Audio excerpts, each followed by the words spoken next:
रक्त एक तरल संयोजी ऊतक है, लिक्विड कॉन्वेंट टिश्यू होता है। ओके, रक्त क्या है? एक तरल संयोजी ऊतक होता है। इसका पीएच मान 7.4 होता है, अर्थात रक्त हल्का क्षारीय होता है। 1 यूनिट में 350 ml रक्त होता है। रक्त का निर्माण अस्थियों में होता है, मतलब हड्डियों में होता है। बच्चों में रक्त का निर्माण अस्थियों, प्लीहा तथा यकृत में होता है। बच्चों में कहाँ होता है?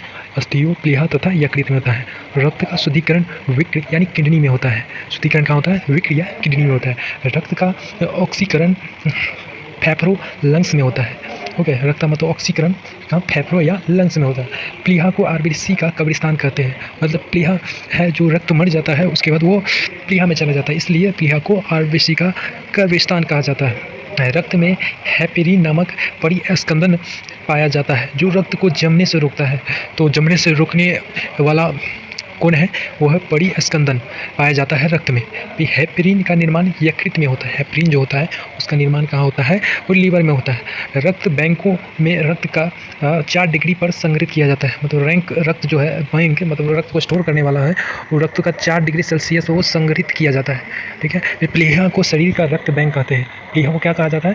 वो रक्त का बैंक कहा जाता है। प्लीहा में ही रक्त वो जमा हुआ रहता है। रक्त को 2 भागों में विभाजित होता है। पहला होता है प्लाज्मा, दूसरा ब्लड कैपिलरीज।